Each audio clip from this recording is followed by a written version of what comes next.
Lahore press club ਦੇ Nisar ਉਸਮਾਨੀ auditorium ਵਿੱਚ Punjabi union ਤੇ ਵਰਲਡ ਪੰਜਾਬੀ ਕਾਂਗਰਸ ਦੀ ਮੁਸ਼ਤਰਕਾ ਪ੍ਰੈਸ ਕਾਨਫਰੰਸ ਵਿੱਚ ਮੁਕਰਰੀਨ ਨੇ ਸੂਬਾ ਪੰਜਾਬ ਦੀ ਵੰਡ ਦੇ ਹਕੂਮਤੀ ਮਨਸੂਬੇ ਦੇ ਖਿਲਾਫ ਆਪਣੇ ਸ਼ਦੀਦ ਤਹਫੁਜ਼ਾਤ ਦਾ ਇਜ਼ਹਾਰ ਕੀਤਾ।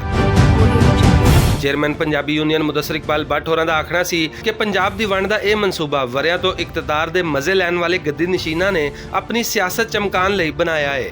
ਪੰਜਾਬ ਨੂੰ ਅੱਜ ਇੱਕ ਵਾਰੀ ਫੇਰ ਉਹਨਾਂ ਸਾਜ਼ਿਸ਼ਾਂ ਦਾ ਸਾਹਮਣਾ ਹੈ ਜਿਹੜੀਆਂ ਬੁੱਲੇ ਸ਼ਾਹ ਤੇ ਦੁੱਲੇ ਭੱਟੀ ਦੀ ਇਸ ਧਰਤੀ ਤੇ ਜ਼ਹਿਰ ਬਣ ਕੇ ਵਾਰਦ ਹੁੰਦੀਆਂ ਰਹੀਆਂ। ਅੱਜ ਕੁਝ ਸਿਆਸਤਦਾਨ ਜਿਹੜੇ ਪਰਲੇ ਦਰਜੇ ਦੇ ਫਸਲੀ ਡੇਰੇ ਵੀ ਨੇ ਪੰਜਾਬ ਦੀ ਵੰਡ ਦੀ ਗੱਲ ਕਰ ਰਹੇ ਨੇ।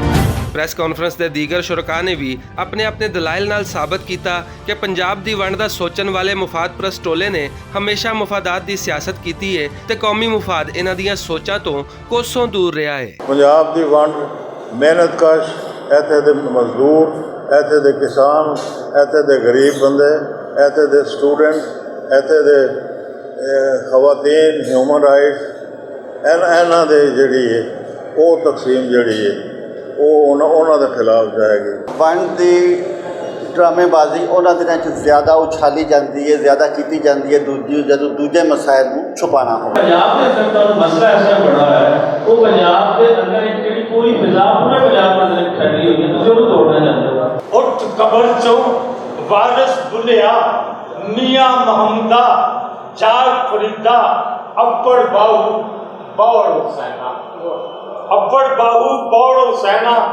ਲਹਿਜਿਆਂ ਦੇ ਫੜ ਹੱਥੀ ਟੋਕੇ ਥਾਉਂ ਥਾਈ ਉੱਠ ਖਲੋਤੇ ਵੱਡਿਓ ਖੇਡ ਵਿਗਾੜਨ ਲੱਗੇ ਮੇਲਾ ਫੇਰ ਉਜਾੜਨ ਵੱਡਿਓ ਖੇਡ ਵਿਗਾੜਨ ਲੱਗੇ ਮੇਲਾ ਫੇਰ ਉਜਾੜਨ ਲੱਗੇ।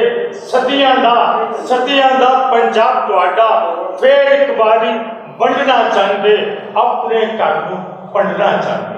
ਪੰਜਾਬ ਦੀ ਵੰਡ ਦਾ ਨਾਰਾ ਬਿਲਕੁਲ ਗੈਰ ਸਿਆਸੀ ਸੀ।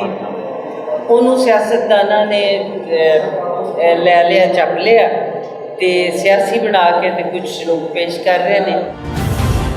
ਸਿੰਧ ਦੀ ਤਕਸੀਮ ਦੇ ਨਾਂ ਤੇ ਅੱਖਾਂ ਕੱਢਣ ਵਾਲੇ ਸਿਆਸਤਦਾਨ ਪੰਜਾਬ ਦੀ ਵੰਡ ਇੰਜ ਕਰਨਾ ਚਾਹੁੰਦੇ ਨੇ ਜਿਵੇਂ ਪੰਜਾਬ ਦਾ ਕੋਈ ਵਾਲੀ ਵਾਰਿਸ ਨਹੀਂ। ਪੰਜਾਬੀ ਤਨਜ਼ੀਮਾਂ ਦੇ ਆਗੂਆਂ ਨੇ ਅੱਜ ਦੀ ਪ੍ਰੈਸ ਕਾਨਫਰੰਸ ਵਿੱਚ ਆਵਾਮ ਨੂੰ ਇਹ ਯਕੀਨ ਦਿਵਾਇਆ ਹੈ ਕਿ ਸਾਰੇ ਪੰਜਾਬੀ ਮਿਲ ਕੇ ਪੰਜਾਬ ਦੀ ਇਸ ਵੰਡ ਦੇ ਹਕੂਮਤੀ ਮਨਸੂਬੇ ਦੇ ਖਿਲਾਫ ਹਰ ਹੱਦ ਤੱਕ ਜਾਣਗੇ। ਕੈਮਰਾਮੈਨ ਜ਼ਸ਼ਾਨ ਬੱਟ ਦੇ ਨਾਲ ਅਸਗਰ ਅਲੀ, ਭੁਲੇਖਾ ਟੀਵੀ, ਲਾਹੌਰ।